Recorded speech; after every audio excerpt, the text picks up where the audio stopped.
Primeiro problema é qualquer professor se intitular de educador. Os professores não são educadores. Educador é pai e mãe. Tá certo? Educação é uma coisa que o cara recebe em casa e não na escola. Apesar de que hoje em dia no Brasil está se tentando terceirizar paternidade e maternidade. É o que acontece. Fora a pós-graduação da PUC, eu dou aula atualmente, faz tempo, no Ângulo, cursinho. O que é um cursinho? Alguém sabe? Não. O cursinho é a evidência cabal de que o sistema educacional brasileiro não presta. Que se prestasse, não existiria o cursinho. Esse que é o grande problema. Vou dizer, mas a situação é realmente tão catastrófica assim. Olha, eu comecei a dar aula com 18 anos. Eu tenho 63. Quando eu completei 60, fiquei muito feliz, porque descobri que o Estatuto do Idoso prevalece sobre o da criança e do adolescente. Agora eu posso bater nos alunos, que é um sonho que eu acalentei durante toda a minha carreira. Mas, na realidade, desde os 18 anos até hoje, só no cursinho eu já tive 99.200 alunos. Alguém aqui foi meu aluno? Não? O Lércio foi. Um dos diretores de vocês. Na realidade, o que eu notei nesse tempo todo? Uma coisa óbvia, que acabou sendo evidenciada e documentada em 2003. No ano de 2003, vocês vão dizer, mas, professor, por que o senhor usa um quadro e não um computador? Porque eu trabalho com computadores desde 1961. O primeiro computador que eu programei foi em 1961. Não era nem digital, era analógico. Em 1967, eu usava um dos 3 computadores que existiam no Brasil, na USP. Eu escrevi 14 livros de informática. Eu faço até hoje um programa na Rádio Eldorado para tirar dúvidas de informática. Por isso que eu não uso o computador. Agora, exatamente por isso. Em 2003, foi feito um exame chamado PISA. Para quem não está familiarizado, esse exame é um exame muito parecido com o Enem. É um exame que não mede conhecimentos, mede competências. Mede se o aluno sabe interpretar um texto, se sabe entender um gráfico, se tem raciocínio lógico, se tem raciocínio matemático. Participaram 41 países. O Brasil foi um dos convidados. O Brasil, e olha, os alunos escolhidos segundo o mesmo critério atuarial com a qual se escolhe, por exemplo, o pool de eleitores para fazer uma pesquisa eleitoral, para que seja bem significativo. Desses 41 países, a melhor colocação do Brasil numa das competências foi 4º lugar, de trás para frente. Ou seja, a melhor colocação que nós tivemos foi penúltimo. Na maioria das competências nós somos penúltimos. Agora, em matemática não, fomos os últimos mesmo. Ou seja, senhoras e senhores, eu falo isso faz tempo, mas agora está documentado. O Brasil é o pior, se não o pior, um dos piores sistemas educacionais do mundo. Do mundo. Se os filhos estão na escola, então, a escola está no Brasil? Tá, então é péssima. Não, qualquer escola. Não, mas o colega... Não, qualquer escola. Porque eu lá no cursinho, eu recebo alunos que vêm das melhores escolas de São Paulo. Lá no cursinho, eu recebo alunos que vêm de escola que quando o filho nasce, o pai corre antes na escola fazer reserva de matrícula, depois vai no cartório registrar o filho, para ter certeza que ele possa se matricular, o privilégio de estudar naquela escola. Aí o cara chega na minha mão. Não presta. Por quê? A escola tem maus professores? Não, são ótimos. A escola tem má vontade? Não, é excelente. A escola não é profissional? É profissionalíssima, seríssima. Então qual é o problema? O modelo está errado. O paradigma educacional brasileiro está completamente equivocado. Só para vocês terem uma ideia, se você fizer um teste de QI e tentar determinar o número de pessoas que tem você me arrumou canetas mais grossas porque na televisão não aparecem as finas. Eu só queria ter certeza de uma coisa. Elas apagam? Tá bom. Deixa eu me reequipar aqui.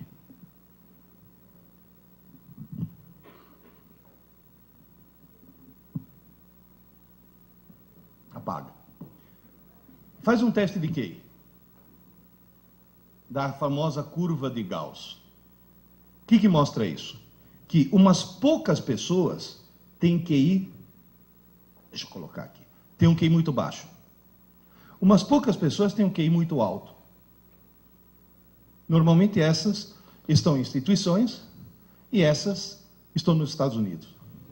Em terra de cego, quem tem um olho emigra. Agora, a maioria está em torno do QI 100.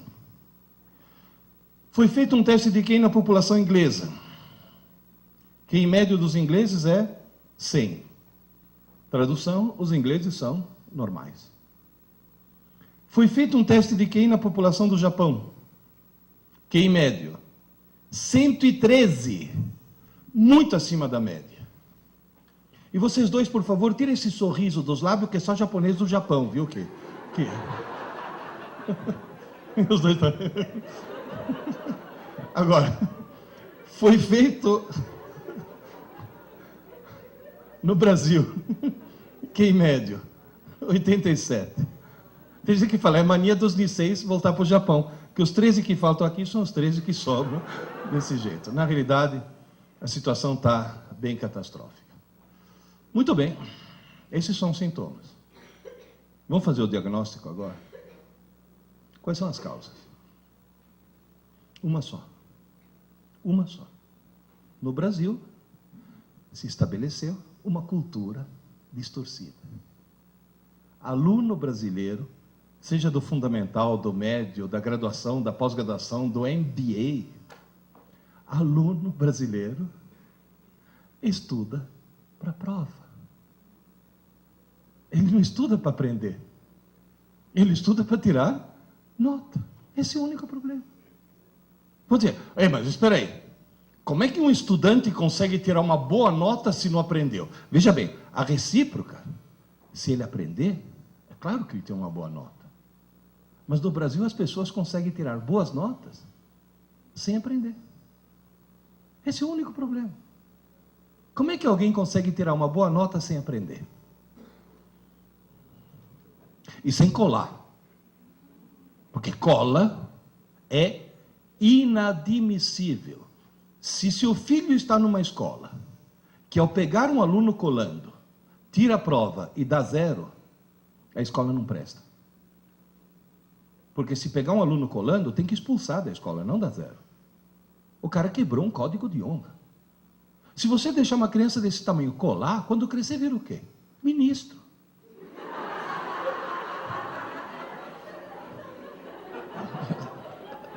Tá certo? Como é que alguém que não cola e não aprendeu consegue tirar nota? O que é decorar? Quando? Um aluno marcar uma prova para ele na quinta-feira. Quando é que um aluno normal começa a estudar? Não, na quarta não é normal. Na quarta é alguém que tem visão a longo prazo. É o chamado aluno lungimirante, o que planeja o futuro. Mãe, me acorda meia hora mais cedo. Vocês percebem o problema? Vocês entendem o problema? Agora, alguém poderia me dizer por que todo mundo, estou incluindo aí gente, desde os pequenos, desde a quinta série até pós-graduação, até doutorado. Eu falei quinta série, porque até a quarta série eles são seres humanos. É na quinta série que começa o problema. É na quinta série que um pai ou uma mãe... Porque, gente, o problema é cultural, o problema não é a escola que está errada, o problema não é a família que está errada, o problema não são os alunos que estão errados, o problema é que está todo mundo errado. É cultural. Na quinta série, eu já vi mãe falar, filho, desliga essa TV, menino, vai estudar, você tem prova amanhã. Essa mãe acha que está ajudando o filho, essa mãe está cometendo um crime hediondo. Essa mulher devia ser presa sem direito à fiança. Essa desgraçada está arruinando a vida do filho. Vai estudar porque você tem prova amanhã. Por que as pessoas estudam mais em cima da hora possível? Não dá tempo de esquecer. Tira a nota. Tira. E depois? Esquece. Então estudou por quê? Se você pegar hoje um menino da 8ª série, pega um menino da 8ª série, bom aluno, põe na 6ª série, para fazer prova da 6ª série. Vocês acham que ele vai se sair bem? Só em matemática. Porque matemática tem uma característica diferente das outras matérias. Mas o resto vai ser uma catástrofe. Nunca vocês passaram por situações do tipo: pai, quando você estava na escola, você aprendeu trigonometria? Claro, filho. Tu me ajuda aqui, que eu estou com um problema que não consigo resolver de jeito nenhum. E você ouve a frase: ah, filho, mas faz tanto tempo. Olha, querido, se faz tanto tempo, você não aprendeu trigonometria. Você teve aula. Você teve prova. Você até tirou nota na prova de trigonometria. Você não aprendeu. Porque aprender não é para o dia seguinte. Aprender é aprender para sempre. Está bem claro isso? Entenderam qual é o drama? Então, primeira tarefa que eu passo para todos vocês: nunca mais deixe seus filhos estudar para a prova. Estou falando sério. E vocês mesmos, porque muitos de vocês ainda são estudantes, nunca mais estude para a prova.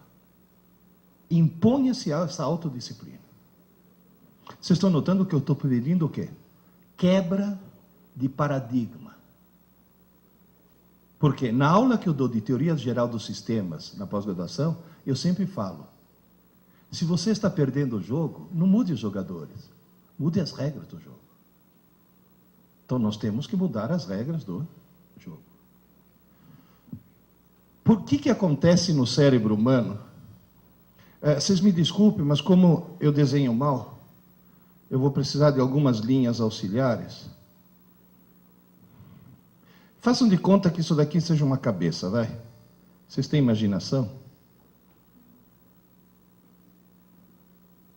Mais ou menos. Se você olhar... mais ou menos. Eu sei que parece o Schumacher, mas tudo bem. Se você olhar dentro de um cérebro, você vai notar, basicamente, eu não vou entrar em muitos detalhes, mas você vai notar, basicamente, 3 estruturas. Vamos ver se isso daqui escreve mais grosso. Número 1, número 2 e número 3. Número 1, cerebelo. Número 2, sistema límbico. Número 3, córtex. Em qualquer uma dessas estruturas, se você quiser...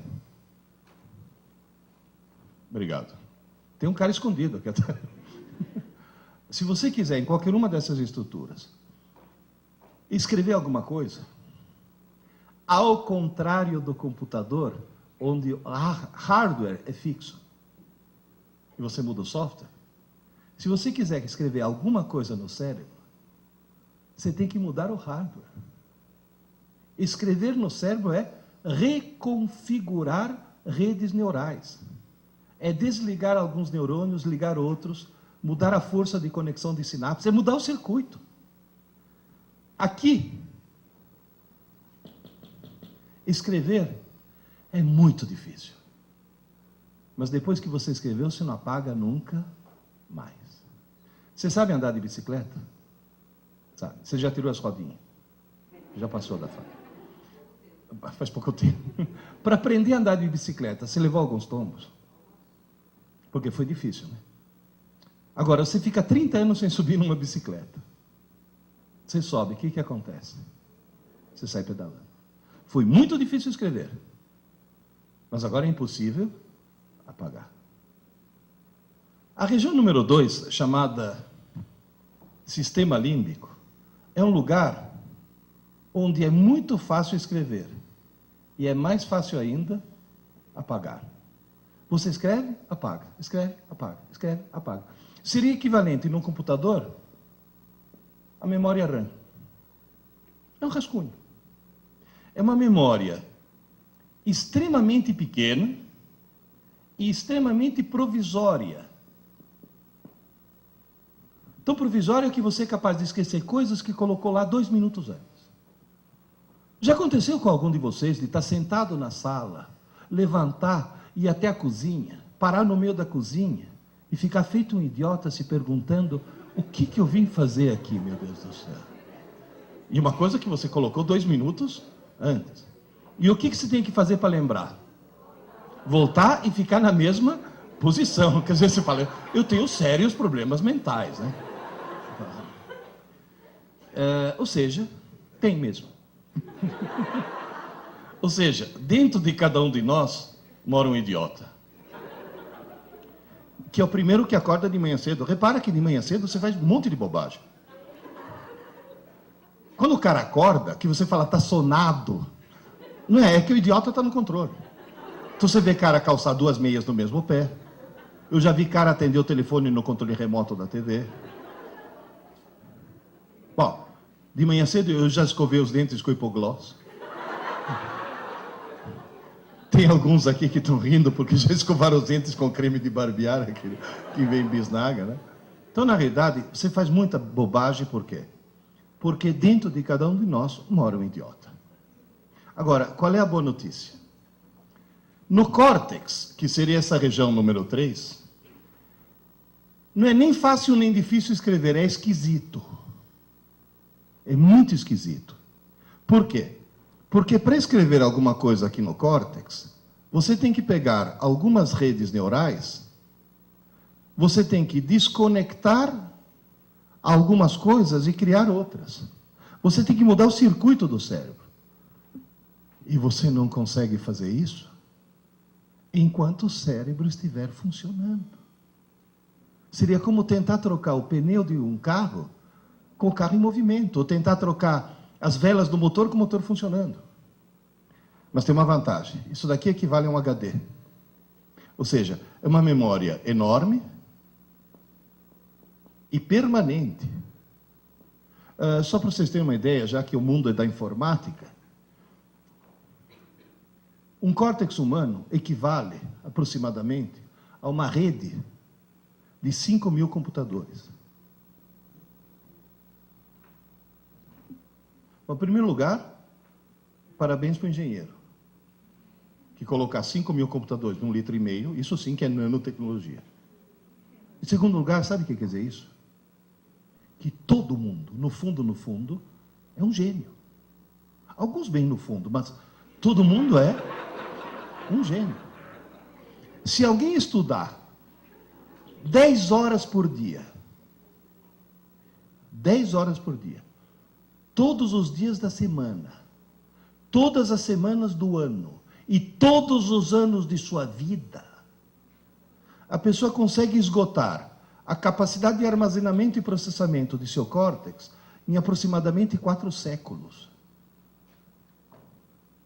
Está certo que a expectativa de vida aumentou, mas eu estou falando em 4 séculos. No máximo, quanto que alguém vai viver?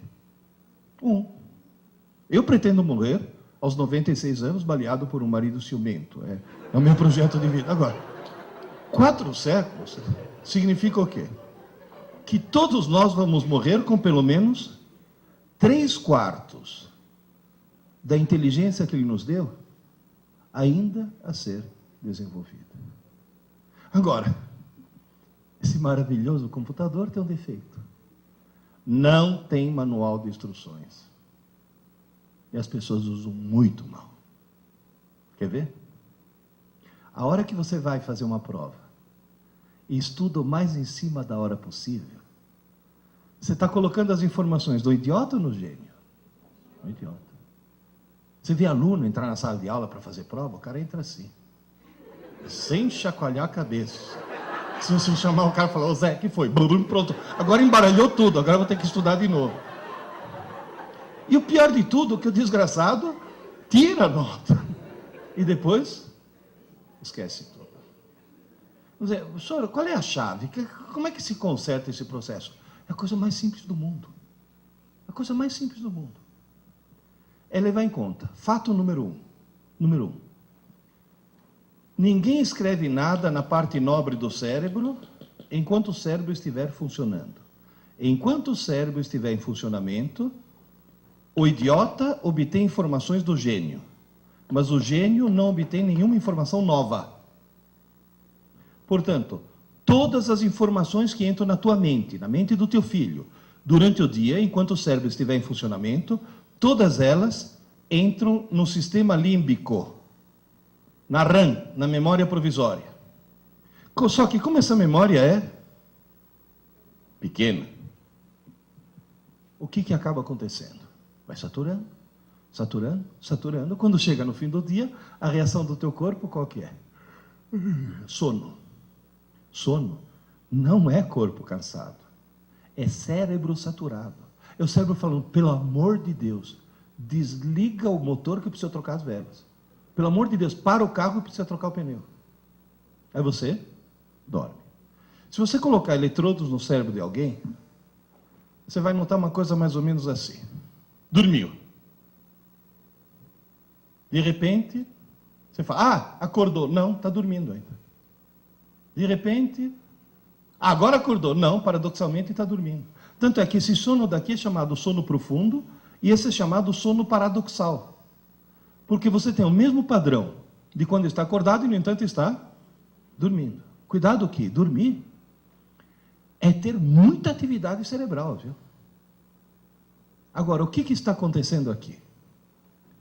Parou o carro, trocou o pneu. Parou o motor, trocou as velas. Nessa fase é que você faz a reconfiguração das redes neurais. E essa fase é aquilo que vulgarmente você chama de sonho. À noite, você não dorme para descansar. Descansar, vocês estão descansando agora, estão sentados. À noite, você dorme para sonhar. É fundamental. E você sonha para resetar o cérebro. Porque enquanto você está sonhando, é o momento no qual você está desentupindo a tua RAM. Quem já passou uma noite em claro sabe muito bem que no dia seguinte, acorda meio abobado. 2 ou 3 noites em claro produzem o quê? Alucinações. O que é alucinação? É sonhar de olhos abertos. Tamanha necessidade do cérebro de sonhar. O pessoal de direitos humanos que está criticando os americanos lá em Guantánamo foram visitar, os presos estão intactos. Ninguém tocou neles e eles sofreram. O pior tipo de tortura que alguém pode ter. Privação do sono. Mas o que faz falta no sono não é o sono em si, é o sonho. Você sabe que falta de sonho pode enlouquecer. Pode provocar danos permanentes. E durante esse processo, o que acontece? Você vai dizer, e o conteúdo do que estava aqui? Uma parte vai para o lixo. E não é como no Windows, que antes pergunta, você tem certeza? É direto. E o ponto-chave é esse. Se durante o dia foram abertas algumas portas, cuidado, não foi escrito nada, mas foram abertas as portas. Alguma coisa vem aqui, e isso você não esquece nunca mais. Repito, nunca mais. Agora, isso você pode dizer, isso eu aprendi. Porque daqui a 20 anos está lá ainda. Isso daqui, nunca mais. Até aqui está claro? Professor, o que o senhor aprendeu com os seus quase 100 mil alunos? 2 coisas. Primeiro, que um idiota, no meio de idiotas, pensa que é normal.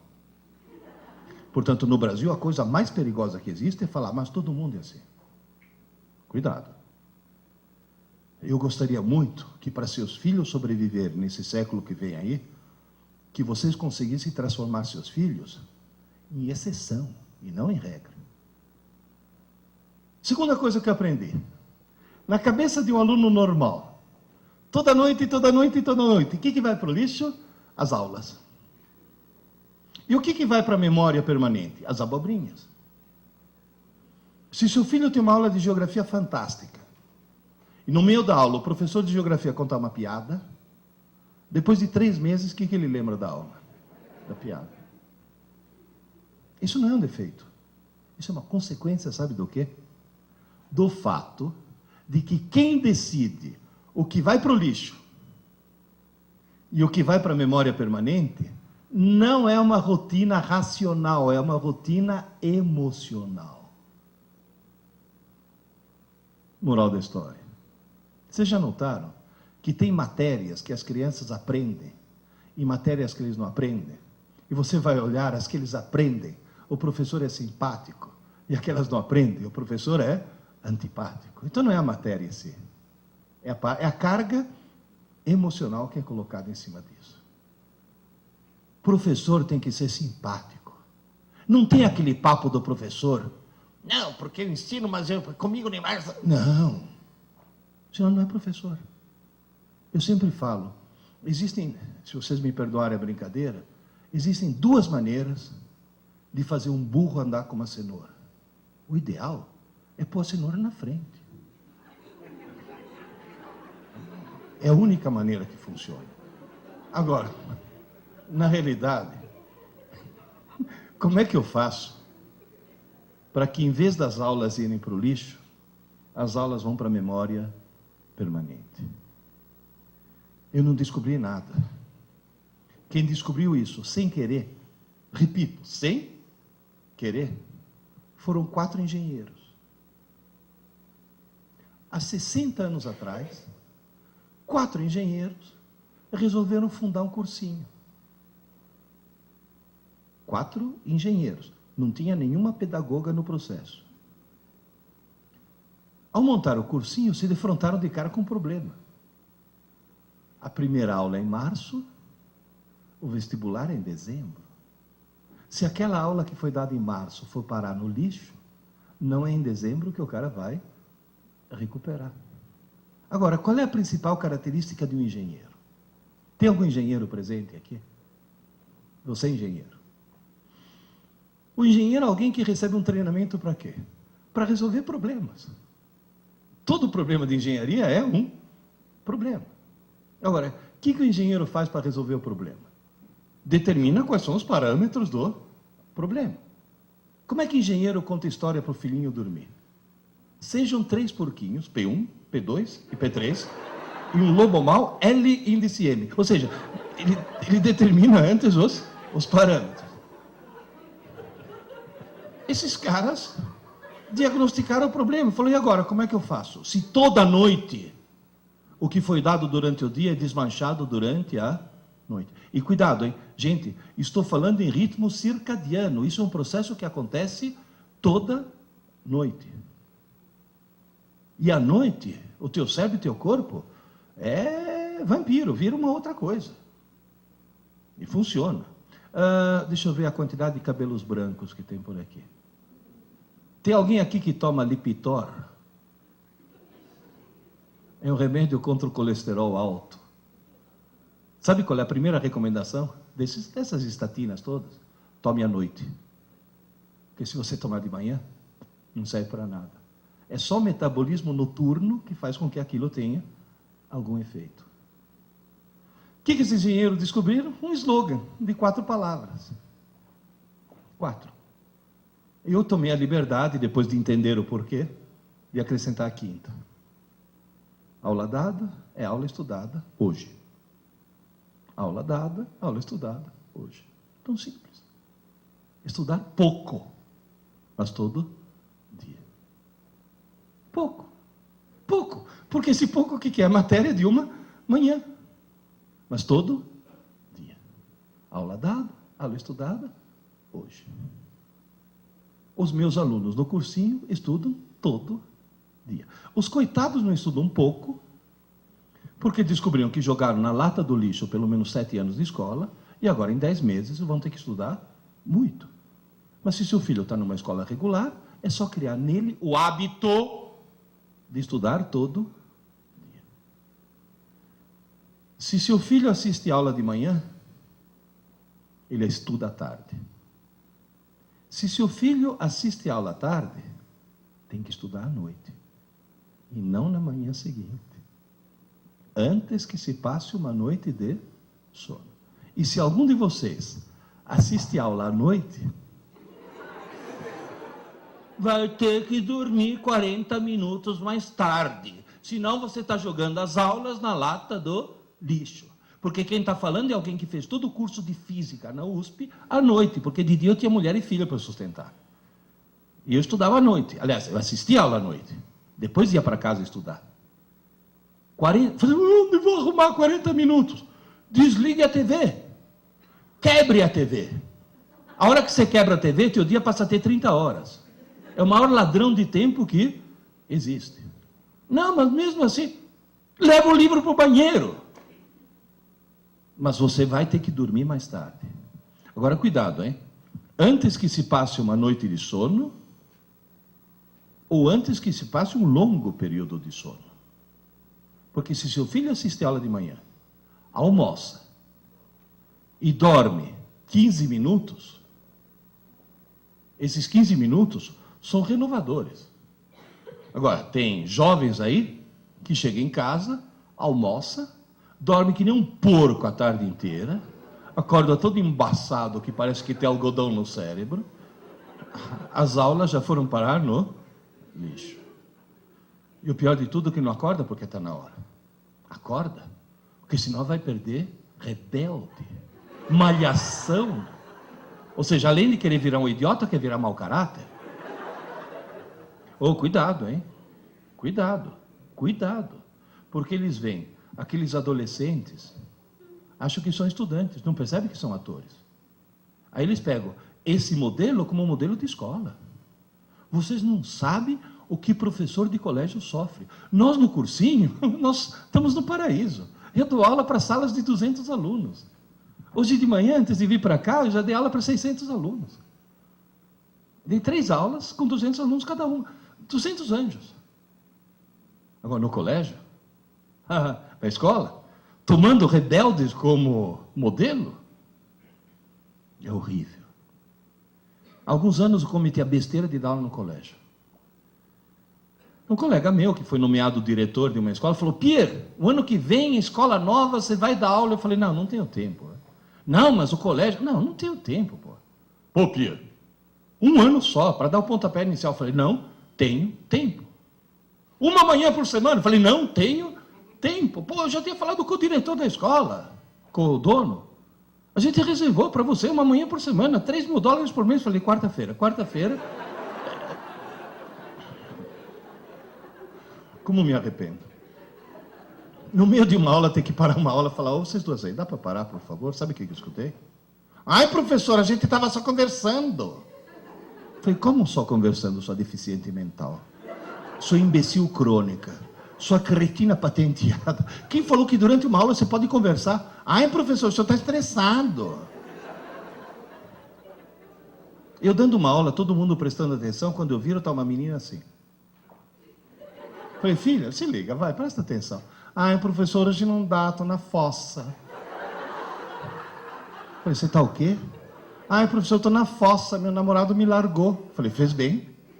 Fez bem porque se teu namorado não tivesse te largado, você correu o risco de casar com ele, ter filhos e propagar o gene da estupidez gerações afora. Alguém que assiste a aula assim não pode se reproduzir. Você vai poluir o pool genético da humanidade. Não sabe o que é isso? Rebelde, malhação. Há alguns anos atrás, acho que uns 3 anos atrás, o coordenador do Angus chegou para mim e falou, Pierre, você se importaria se a Rede Globo interrompesse tua aula 8 minutos? Que a Rede Globo é assim, 8 minutos. Eu falei, não, tudo bem. Porque era 15 de outubro, que é o dia do professor, eles queriam homenagear um professor. Então entraram na minha sala.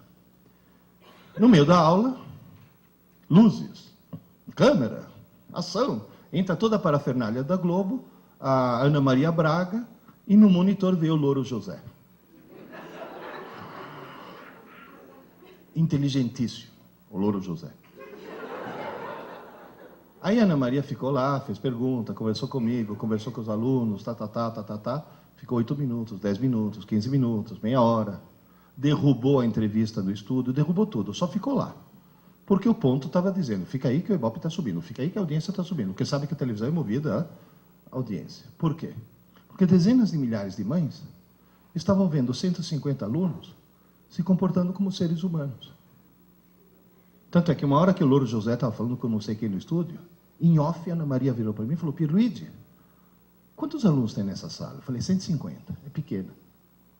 Ela olhou para mim e falou: nossa, mas tão educados. Eu falei: Ana Maria, aqui é a escola de verdade. Aqui não é malhação. Naquela época tinha malhação. Eu falei: aqui não é a escola da novela. Tinha uma novela na época, Mulheres no Cio, uma coisa assim, que eles passavam mais tempo sentando. Como que era? Mulheres Apaixonadas. Tinha mais tempo em volta de uma piscina do que...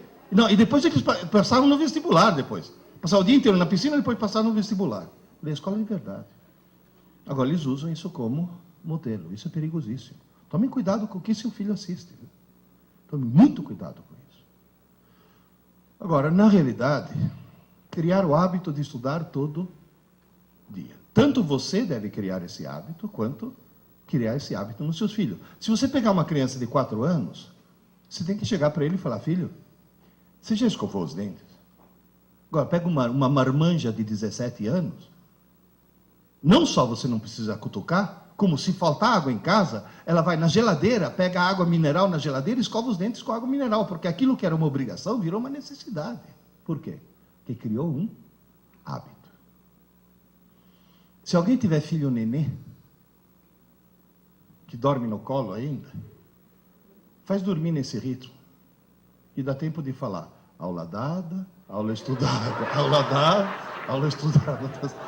Quanto menor, melhor. Criar o hábito de estudar todo dia. Segunda coisa, extremamente importante, que é papel dos pais também, entre outras coisas, é arrancar um pouco o seu filho do mundo virtual. Ontem, quando foi? Segunda-feira, segunda-feira, quando deu 8 horas, os alunos saíram no pátio, voltaram para a sala de aula, e na aula que eu ia dar, às 8 horas, um monte me olhou espantado e falou: professor, a lua. Falei: o que tem a lua? A lua. Falei: e o que tem a lua? Falei: dá para ver a lua. Falei: sim, claro, é quarto minguante. Falei: mas de dia? Falei: como de dia? Você nunca viu a lua de dia? Não. O cara nunca, te juro, o cara chegou e falou: mas a lua não aparece só à noite. Sabe o que é isso? Eles passam horas na frente da TV, horas na frente do game, horas na frente do computador, com esse maldito MSN. Eles perderam contato com o mundo real. Eles não sabem mais o que é o mundo real. TV imbeciliza. Você está grávida? Você sentiu enjoo nas primeiras semanas de gravidez? Você sabia que na década de 50 foi inventado um remédio maravilhoso que a mulher tomava e não sentia enjoo? Chamava talidomida. As mulheres começaram a tomar e realmente não sentiram enjoo. Aí as crianças começaram a nascer, sem braço, sem perna, sem olho, etc. Por quê? Porque o remédio parecia ser uma coisa muito boa e demonstrou ser uma coisa muito ruim. Queridas e queridos, a televisão é a talidomida intelectual do século XX.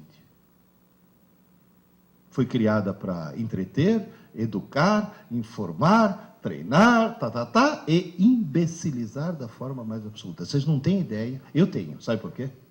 Porque a primeira vez na vida que eu assisti TV, eu tinha 11 anos. Eu sei o que é um mundo sem TV e um mundo com TV. Ao longo da minha carreira, eu vi o nível dos meus alunos fazer isso. Vocês não têm ideia.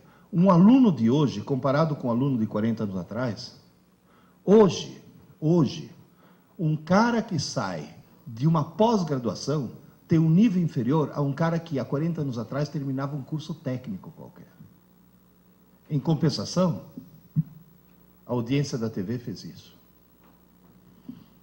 A TV imbeciliza intencionalmente, é claro, se não imbecilizar intencionalmente, ela não vende. Ninguém que tenha mantido um mínimo de equilíbrio mental, um mínimo de sanidade, jamais compraria um cinturão elétrico que dá choques absolutamente inúteis e inofensivos e acha que isso vai acabar com a barriga. Está cientificamente provado que o Total Shape é um engodo e está vendendo feito água. Gente, outro dia liguei a TV por assinatura, eu vi uma propaganda de 15 minutos. Olha, uma propaganda de 15 minutos é grana. Quer dizer que os caras estão vendendo o produto. O que eles estão vendendo? Um sofá de plástico preto inflável. Agora eu pergunto, em nome de Deus, por que alguém, algum dia, vai querer um sofá de plástico preto inflável? De plástico. Quer dizer, se você sentar sem camisa e levantar, ele vem junto. Que gruda. Tem cara que fala, não, mas tem uma utilidade. Ah, eu vi na propaganda que se você está belo e sossegado no teu sofá e vem 2 caminhões assassinos tentar te espremer, a propaganda mostra que o sofá aguenta 2 caminhões. Que cá entre nós, é uma coisa que pode acontecer com qualquer um. Você está belo e sossegado, vem os 2 caminhões assassinos, mas você está salvo. Por quê? Porque tem o sofá de plástico preto inflável. Olha o surrealismo da coisa. Dá para tomar consciência? Outro dia não, já faz alguns anos, me deu uma crise de azia. No meio da noite, levantei, tomei um antiácido, fui assistir TV na sala para ver se dava sono de novo, de madrugada, caí num filme surrealista. Sabe aqueles filmes semi-pornô? Não sei se já viram o que é. O enredo é mais ou menos assim, está chovendo, tira o sutiã. Quer dizer, não tem, uma coisa não tem nada a ver com a outra. Aí veio a propaganda. Gente, uma propaganda de 10 minutos, ou seja, uma grana preta. Eu não entendi o que estavam me vendendo. Eu vi na minha frente uma senhora loira de meia idade, fantasiada de toureiro, com uma roupa de lamê dourado, toda cheia de lantejoula, parecia uma drag queen. Essa senhora falando em espanhol, eu falo espanhol, eu não entendi o que ela estava me vendendo. Aí lá pelas tantas, ela senta num trono, no meio de 2 tochas acesas, e encerra a propaganda olhando para mim e falou, ligue já, ligue já. Eu já falo, mas ligue já? Por quê? O que essa senhora quer, meu Deus do céu? Aí eu fui investigar, fiquei curioso, né? E descobri que não é uma senhora, é um híbrido. Se você pegar Hebe Camargo e Calbi Peixoto e fizer a síntese, você obtém um tal de Walter Mercado, não sei se já ouviram falar, que é surrealista aquilo. Agora, o que é de estranhar não é ter uma coisa estranha na TV. Que coisa estranha tem na TV do mundo inteiro. Nos Estados Unidos, quanto mais estranho e mais pervertido, maior é Ibope. Lembra aquela charada? O que é o que é? Anda para trás, muda de cor e come criança. Michael Jackson. Ou seja, na realidade, quanto mais esquisito for, para a televisão é melhor. Agora, sabe o que é de estranhar? Esse tal de Walter Mercado, que já esteve no Brasil, depois foi para a Colômbia, Venezuela e Argentina, agora está na Espanha. Ele fatura uma média de 240 milhões de dólares por ano. O que preocupa é que quando me fala liga já, as pessoas... Ué, o ano passado, a Rede Globo não conseguiu fazer com que 32 milhões de trouxas, pagando, ligassem para o paredão do Big Brother. Então me diz, a televisão imbeciliza ou não? Tem uma coisa que imbeciliza mais, game. Game. Vocês já entraram numa LAN house? Você já viu o que eles jogam? É assassinato. É assassinato o tempo todo. De repente não, em vez de estar assassinando alguém, está de carrinho, você fala, bom, esse pelo menos está aprendendo a dirigir, que nada, está atropelando velhinhas. Tom, tom. E se a velhinha tiver carrinho de nenê, tem um bônus. Ou seja, na realidade é a violência eletrônica.